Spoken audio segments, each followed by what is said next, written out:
Nice. How about some projects failure? So just consider this case that a big project at work fails and we need to do something afterwards. So what speaking skills or what speaking can do, soft skills, do we need to have a better treatment for the project failure? All right, yes.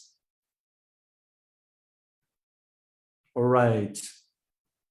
All right, yeah, discussions with the team members or the clients. Thank you, honesty. That's it. Thank you. Concise and to the point. Nice. And maybe after the project's failure, we decide or we are actually recommended we leave the office. So what writing skills do you think we need to have in order to write a good letter of resignation when we want to resign? And please take a look at the hashtag, and that's forward looking. So we are going to have a good goodbye in that office. So to write a formal letter, yes, nice. Nice. Okay.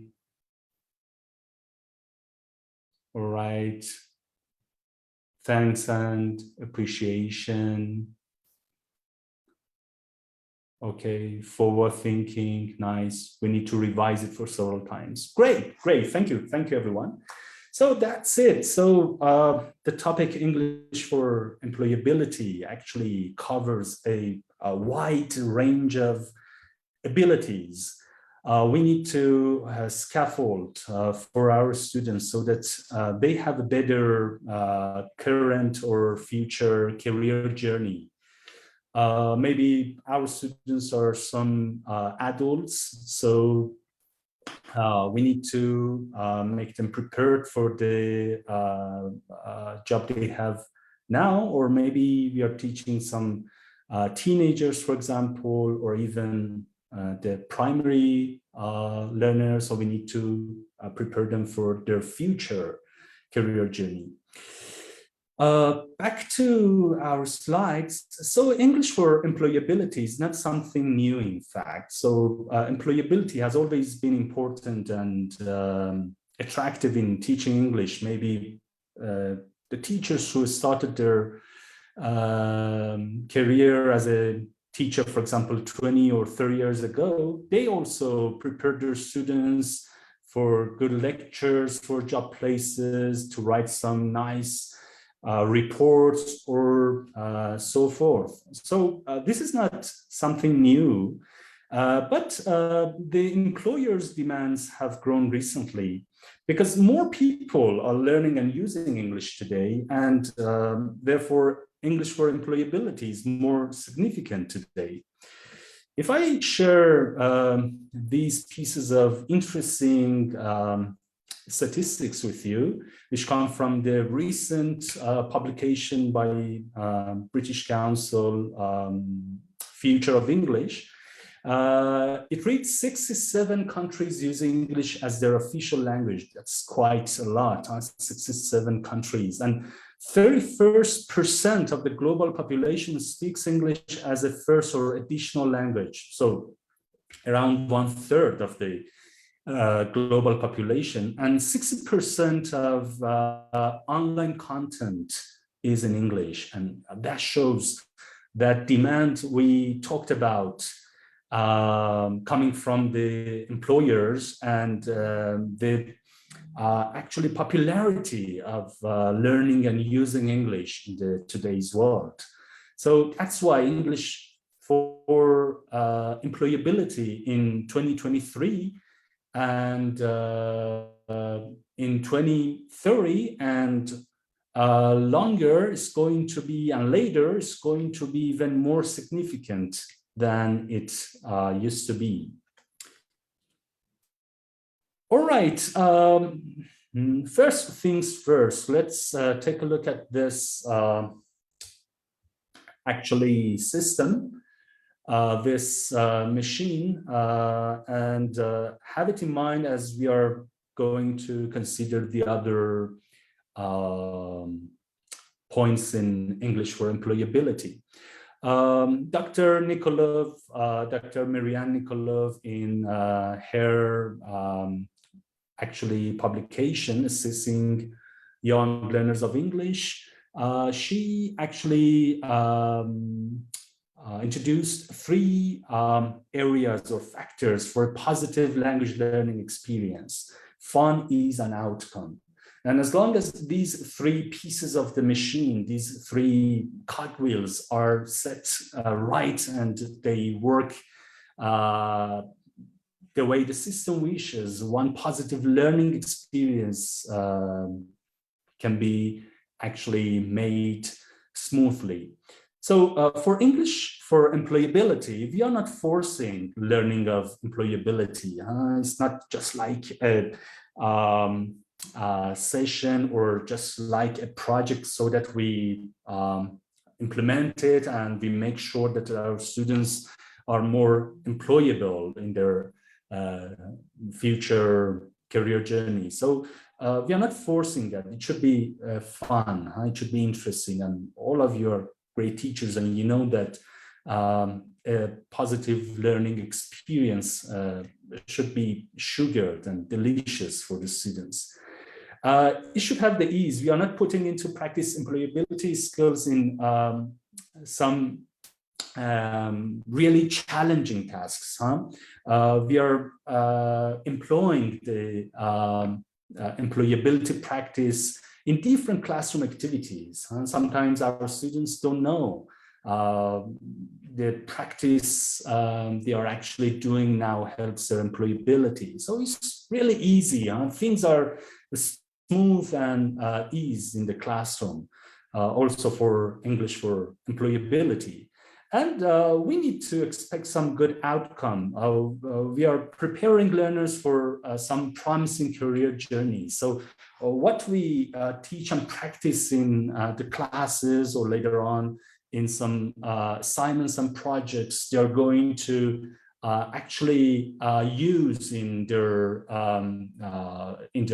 classroom productions, in their practices. They write the writing pieces, they record their voices, so that we can see the outcome. And we are really preparing them for some real situations for employability, because maybe later on that's too late for them to actually get prepared if they are about to get employed somewhere. So little by little, we are getting into some practical points as we are actually focusing on English for employability. And let's go for the lesson plan, my favorite part of teaching. So we are at the planning desk now, and we go for the lesson objectives. So in order to actually foster some nice employability skills or soft skills, we need to actually have this line or this, I can say, highlight in mind, that we need the course or lesson aims to be adapted to employability aided learning objectives. We can do it for many of the lesson aims, because working is real, because working happens around us, because a workplace interaction is live, and that's human-based. And that's the nice point about that, that we are not preparing our learners for something they might not see in practice often. It's really often frequent, in office life, they live some good hours of their day with their colleagues, the managers, the clients. So what we actually prepare our learners for is some real practices, preparing them for some real objectives in learning. So the objectives can be actually looked at from different perspectives. The job hunting, for example, maybe one teenage students need to get employed in 2033 for the office life. Some soft skills for work. Today we will focus on them more and more. Changing jobs, how to make them ready to use the right and the beautiful English to change their jobs very actually smoothly without some hard challenges in their career journey, and finally and thoroughly to prepare them for their whole career journey. So let's get into some detail about the lesson objectives. For example, some job hunting can-dos. For example, these are the ones I just wrote here to share with you, but there are hundreds of more can-dos and skills or mini skills our students can be prepared for in the language classes. For example, how to make a good LinkedIn page. That's really important. As one employer, you might have seen some LinkedIn pages whose spellings, whose structure, whose actually vocabulary items are not very good, and shows a poor employability skill.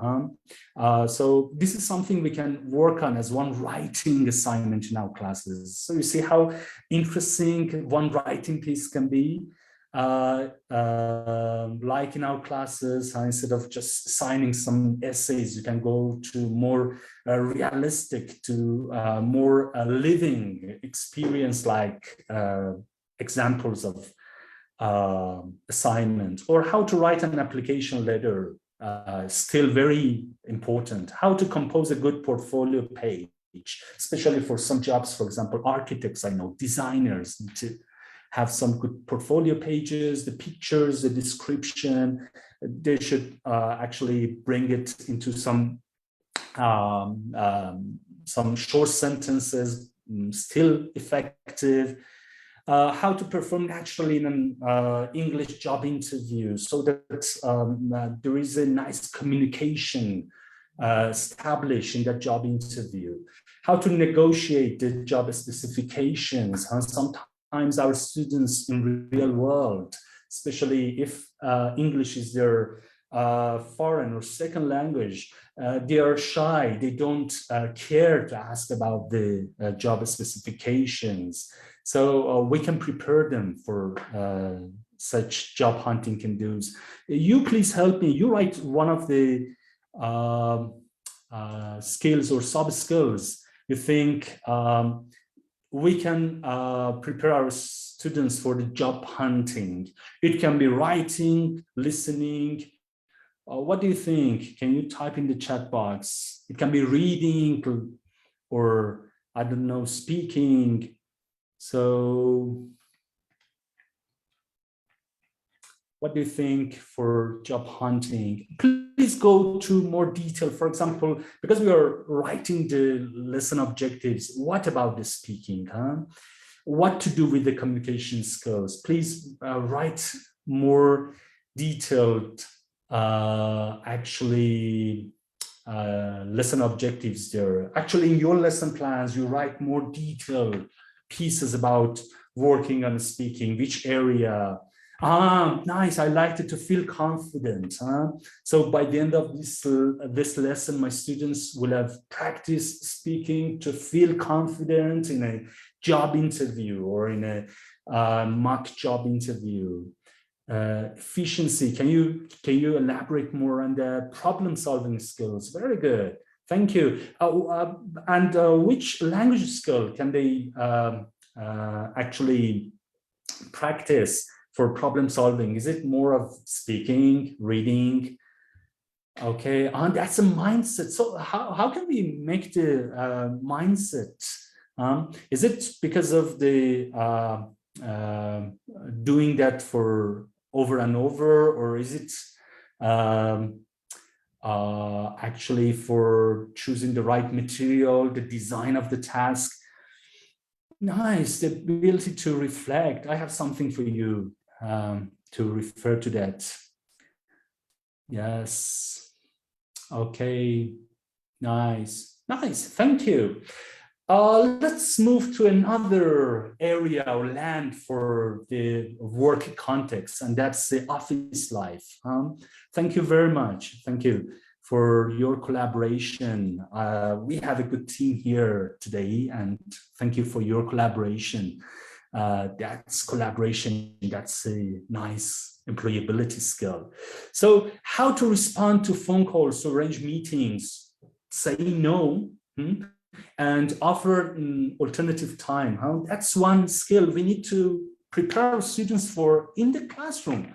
Because out of the class, I mean, after they go for the real working context, maybe the HR manager or the other people in charge, they need to actually spend lots of hours preparing the employees for such delicate, beautiful, exciting skills at workplace. So if we can do it in our language classes, we're actually improving our students' HR ranking, and that's really wonderful. We are not just teaching them the language, but we are helping them for a more promising career journey in the future. And that's possible. And that's I know that most of you are doing that. Today, we are just gathering and sharing opinions, how to boost it up, how to make it more and more. So how to read an extensive report, not to get tired and take notes of the highlights. That's another office life can do. It goes back to reading, how to keep motivation and focus while listening to lengthy lectures or presentations and get ready to deliver summary orally. Most of us have had this experience that our boss has asked us to attend a meeting, and after that, in some 3 or 4 minutes, we need to actually deliver summary for that talk. How to call in sick, simple but important, how to write kudos feedback cards to team members, those nice feedback cards. The choice of the vocabulary item is really important there, and how you structure your sentence to be to be as effective as we wish. And that kudos card, for example, you were fabulous today, keep up the good job. The kudos cards, if you later have an online search for that, you can see size sentences on the kudos card. So how to bring a lot of information, a lot of feeling into one simple sentence with 4 or 5 words. You see, that's an important skill we need to work on, and we need to prepare our students for. Okay, and that's the time the language classes, we need to do that. Later, it might be too late for our students.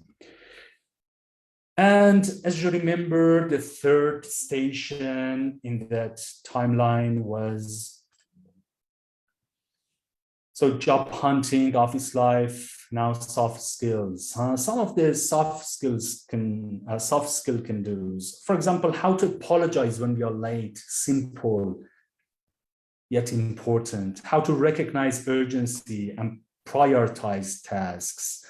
How to plan for a weekend meeting, who to invite. For example, there is one gathering in the office, what to review beforehand, how to connect the people, or for example, how to paraphrase some complicated sentences into more comprehensive pieces. The ability of mediating, we need to help our students get more actually powerful at. How about you? Please share your excellent ideas here.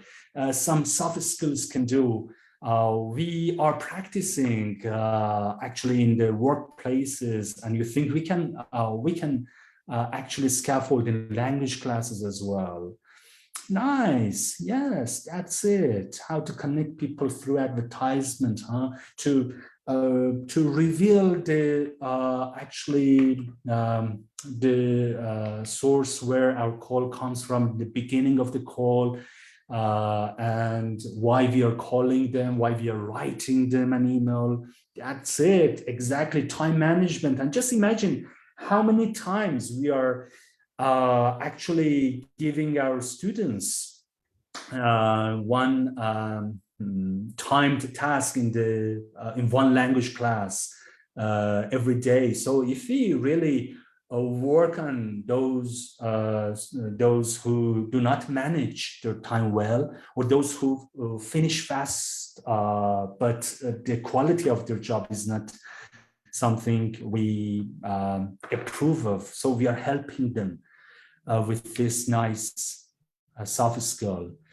Thank you, thank you. I can see you're still writing. Exactly, and that's it. Yes, criticism, feedback. Later on, we're going to work on that. Thank you, team. That's it. Yes, bullseye, resilience. Exactly. And you see, English for employability can sometimes be the English for education. For example, for resilience, we are helping them for the college life as well. So let's move forward.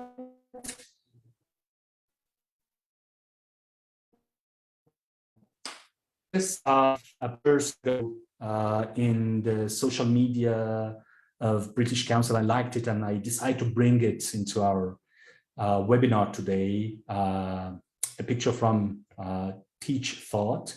Some critical thinking verbs to include in lesson objectives while lesson planning. It actually maps out the higher order thinking skills, and for each it categorizes some nice verbs to include in our lesson objectives in the lesson plan. So take a quick look, and please write your favorite verb here. You can see here in this picture in the chat box. What's your favorite one, or which one do you use in your lesson plans quite often to invent? Okay, nice, great. Empower. Okay, solve. Yes, criticize. Nice. Collaborate, try. That's it. All right.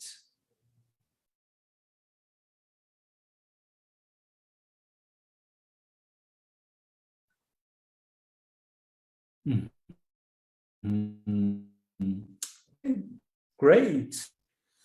So that's it. You can find this picture in I think British Council's Twitter as well, Teaching English.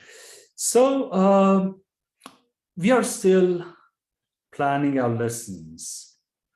So this is a sketch I've made for my lesson plans. I usually have these boxes and these stages in my lesson plan. I have the general assumption, who I'm teaching when, which time, where, the lesson objectives. So we reviewed how we can integrate the employability in the lesson objectives with different actually areas of employability: job hunting, soft skills, office life, some critical thinking verbs. The language analysis will go for it. Anticipated problem solutions and materials. Well, in lesson objectives and language analysis, English for employability, for us teachers, while we are lesson planning, is more significant. And for the design of the learning experience, the stages, tasks and details, time and interaction patterns, and you see here tasks and details and interaction patterns are actually highlighted. So let's go to the other parts of the lesson plan. We talked about the lesson objectives, and actually you shared your nice opinions. So let's go for the other parts. All right, so the 4 C's for the 21st century in practice. We can bring those soft skills in practice in our language classes to help our students' HR ranking grow. On leadership, we are actually helping our students improve their leadership skills. As we are assigning some group work, sometimes we actually appoint one captain to distribute the work among the other members of the team and to manage the time and to make everyone speak in the group discussion. So you see, if we actually appoint different students for this skill, we can help their leadership skill, and we can somehow help some leaders without titles in our classes. Or for example, I sometimes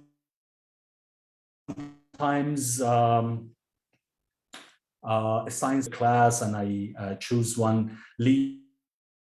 The leader makes a project plan on Google Docs and chooses the roles. For example, if that's about writing a report around a play which is on in the town, one to go and watch the play, one to prepare some photographs, one to write a report on the play. So you see, the leader for that group can do it, and they can do it somewhere you can see, for example, in Google Docs or some other platforms, safe platforms. We can see if they're or not. On colleagueship, so sorry, Sally, I just received a message about the internet connection. Is it all right? Because I cannot check it. Is it all right on your side? It's fine for me, Ehsan. Sure, yeah, it's okay. It cut out for a second, but it's okay. Yeah. Oh, thank you. Yeah, yeah. All right, for colleagueship. So we've been doing that in our classes for several times, maybe, or in different classes. We remind our students so that they listen to each other. As one of you wrote there, to have active listening, and you know how important this is in colleagueship, when we listen to our colleagues. Or maybe one of our co-workers actually is feeling a bit down today. So after the work, we can go to the lunchroom or the cafe next to the office, and we can have a good listening, and our colleague, if they can share the problems with us, and we can actually express our opinions, some suggestions maybe, so that it's actually builds up a better colleagueship. So we can practice that in language classes. You know, sometimes our students are down, and we shouldn't ignore it. We can actually grant them the space to share as much as they can why they feel not very good today, how the class can help. Okay, actually we're not interfering much, but the ones they can share in the classroom. So feedback and accepting criticism. So I had it in the comments. One of you correctly wrote it there. So we can help the feedback and feedback training in our classes as students are passing on comments, for example, before, after a reading or listening. We can actually teach our learners to go more forward and to go further and to say why they liked an idea or what they liked in that idea they really appreciated, or if they actually don't agree with one idea, what solution they have to improve that opinion, to improve that solution. So we can actually go further by asking more questions to students so that they express more about why and what they like or they don't like in each other's points of view. Or here, for example, in order to establish the culture for feedback, we can actually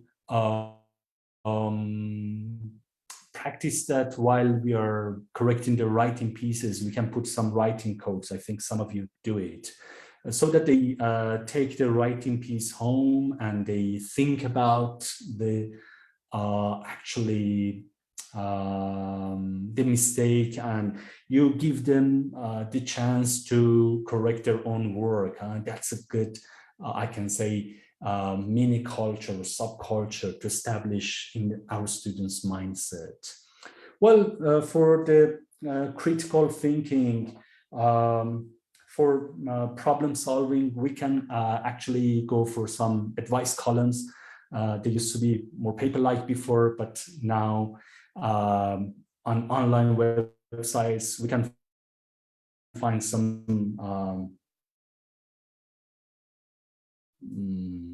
problems. Some people are actually asking for advice for, and we can cut out the solutions and we bring it to class and we discuss it actually in the class, and later we can show the solutions or the pieces of advice actually appeared on the source website, and students can compare how their ideas are similar or far to the idea presented there.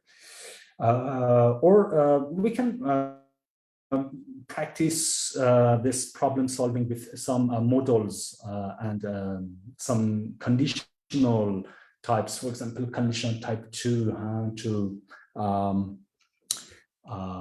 offer some solutions for an existing problem, or for one issue which exists in the town or in the school. We can actually review the future forms, and students can write some solutions using the future form. Sometimes, it's enough to go for the weather, for the clouds, to practice, for example, will or going to. We can bring it.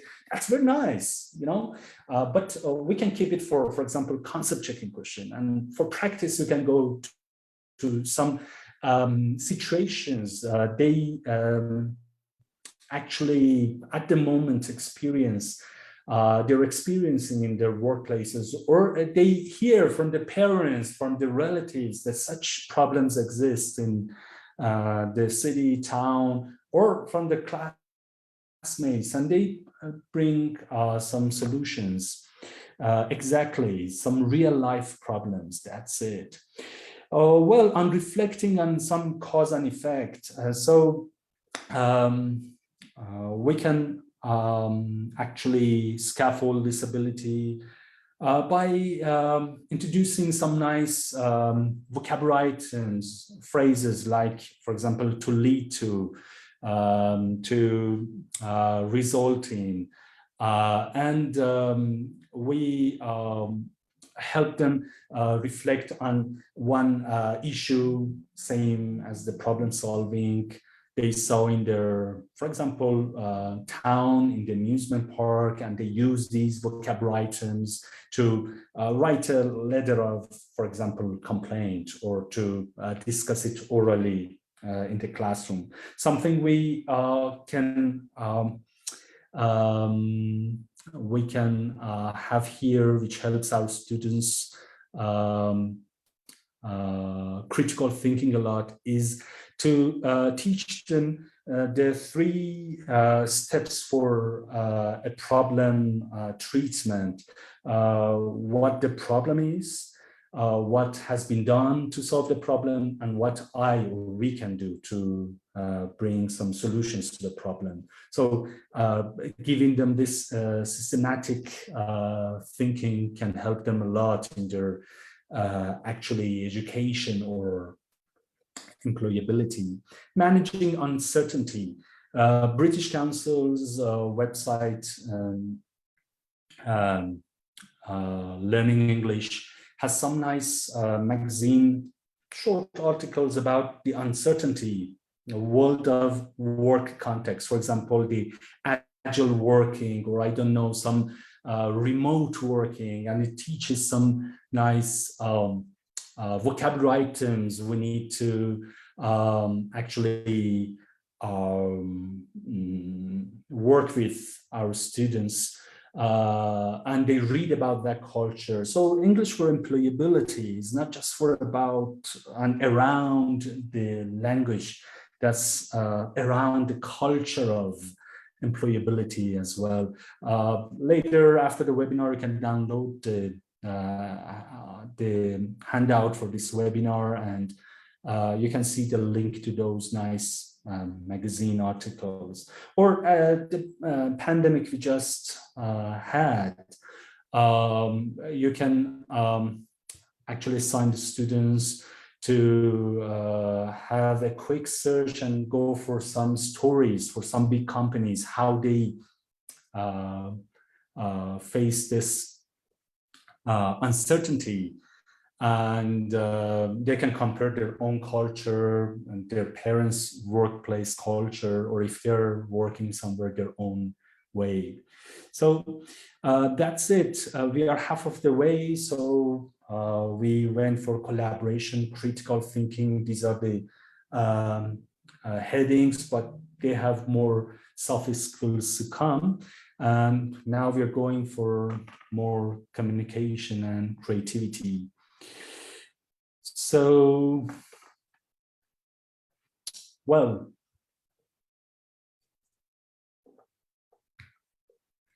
for communication, if they they get educated for more transparency and fluency of ideas, that's a great thing. That's a gift we are giving our students. And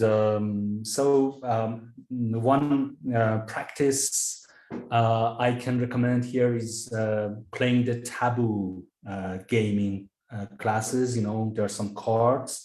There is one vocabulary item there. For example, I don't know, a pen. There are some taboo words the other students cannot use in order to define the vocabulary item. For example, taboo words can be right, something, hand, and small. So the student who is describing the vocabulary item should use other words to define this taboo word. So that's a great way to actually power up our students' drive to make some beautiful sentences, and it helps their fluency of ideas.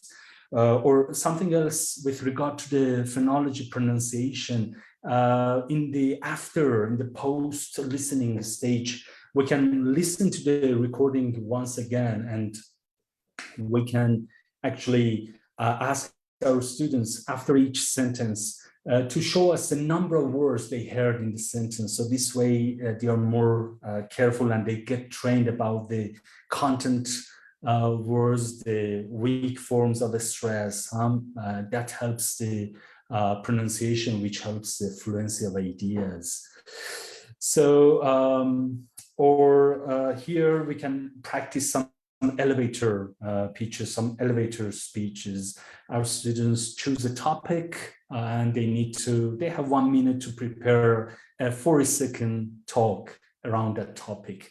It helps them for their future employability or startup life, actually.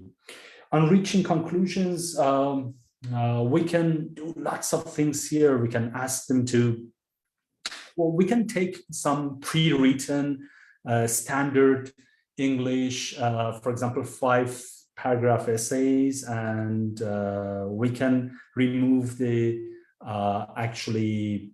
conclusion and ask the students to get into pairs or groups and discuss what the conclusion, according to the reading of the lines and between the lines, be like, and they write a new conclusion for that paragraph.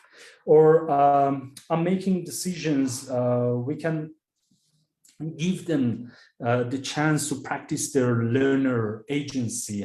For example, for one topic, which can be, for example, studying in another country, we can give them some 3 or 4 options to practice. For example, one can write about the financial problems of studying another country. One can write about the homesickness or the other ones. This way, we give them the agency, and they seem to own the learning experience they are having.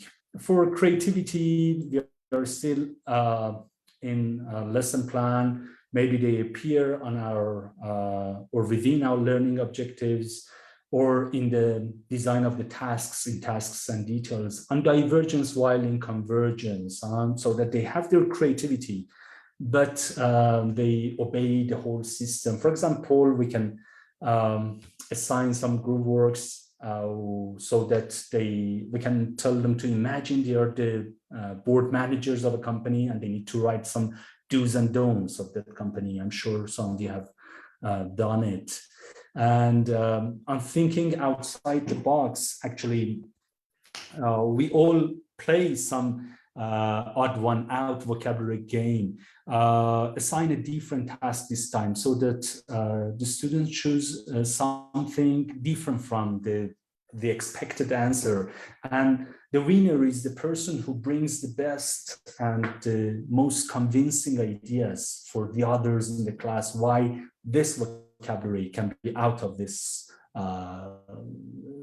group of vocabulary items. So sometimes, in a series of some animals and a bird, the bird is the first choice, but sometimes one animal, because of the way of living, because of that animal to be actually endangered, can be another option. And on how to lose, I love it, how to lose. This is a nice soft skill.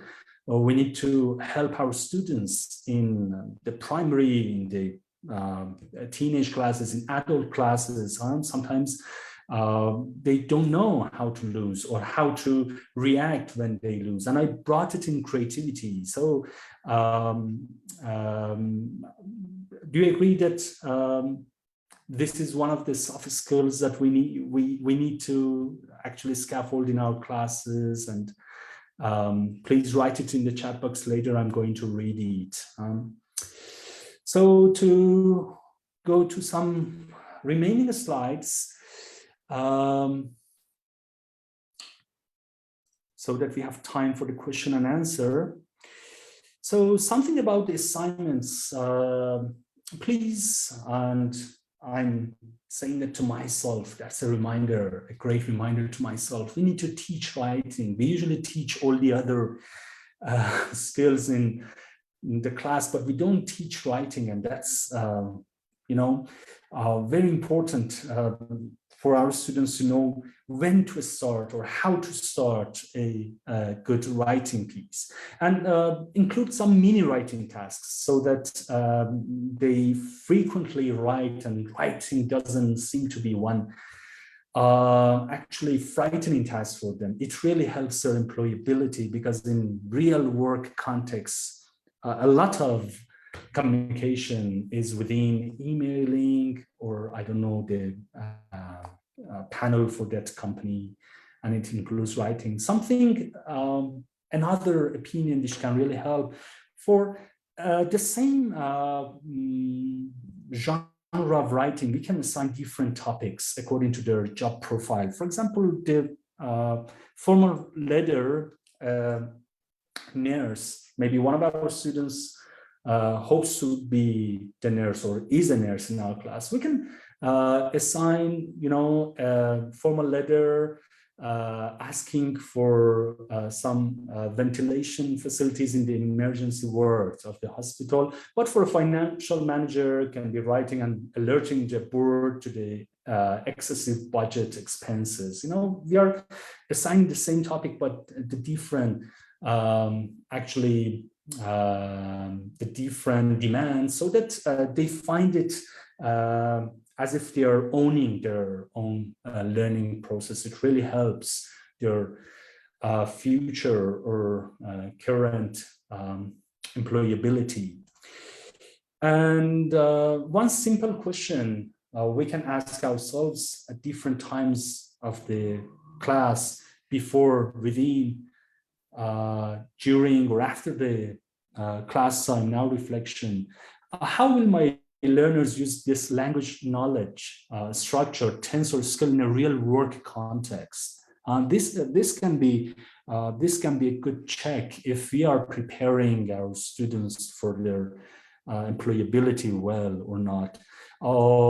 The different interaction patterns we use. For example, are our students ready for some phone conversations if we practice some back-to-back? Seating in our classes, we can get closer to some phone conversation, or as they are role-playing, tell them to visualize the real example. If the boss is, for example, angry, if the employee is asking for something special to the, for example, company, so they can practice the body gestures, the voice, so that they get closer to the real condition. Or in class discussions, we can practice some etiquette for the workplace, like, for example, how to interrupt others politely, how to show interest in listening to others. So how will my learners use this language in a real work context? So the last slides before the questions time, in the survey before the webinar, thank you very much, I received some nice insights and questions. And one of the actually points was preparing our learners for the future and for some jobs which we have no idea these days. And can we now improve their English for employability?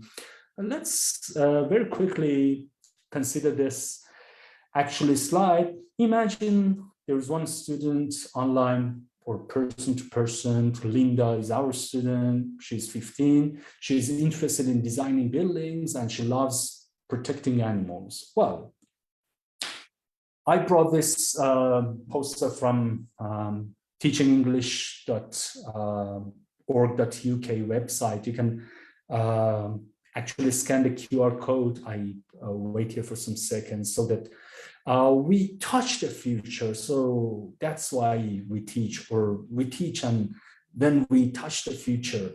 So yes, we can, and this is the beauty of our job, that we can prepare the students for their future, for the unseen future as well.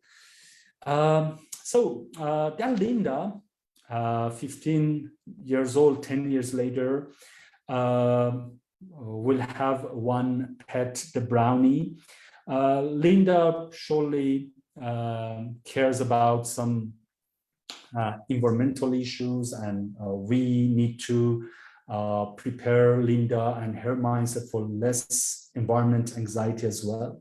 We can go for those higher order thinking skills, the different ones we practice in our lesson objectives.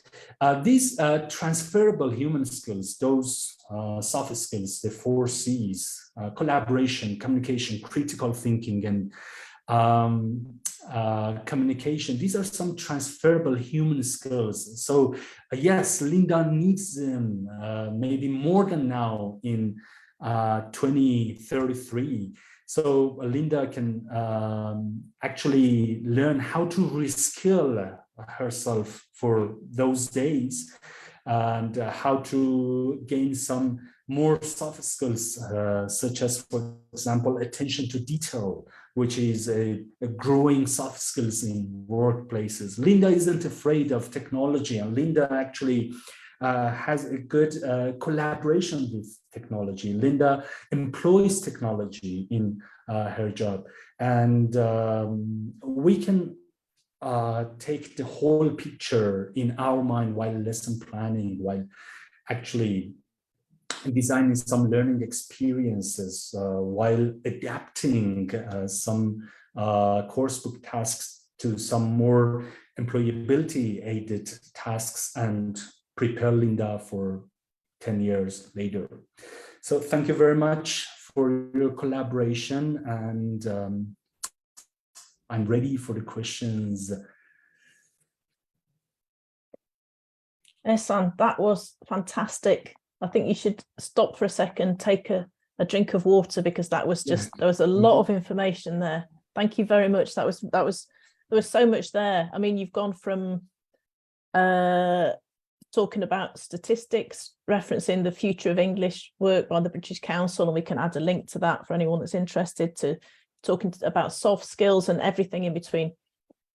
We don't have very much time for questions, but could we take one of the questions that came in via Facebook, because it's actually quite interesting. So this is a question from Raquel Ribeiro, who put a question in on Facebook on the live stream, and she talks about working from home. So she says the pandemic context has highlighted the new employment possibility of working from home for companies overseas.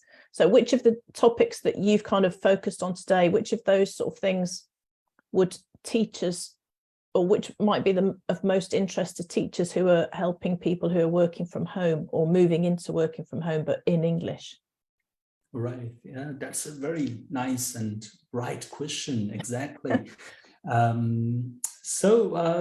but again, let's take the human skills, the transferable human skills or soft skills into account. And I can just name some of the skills we can actually scaffold in the language classes, and that's remote working.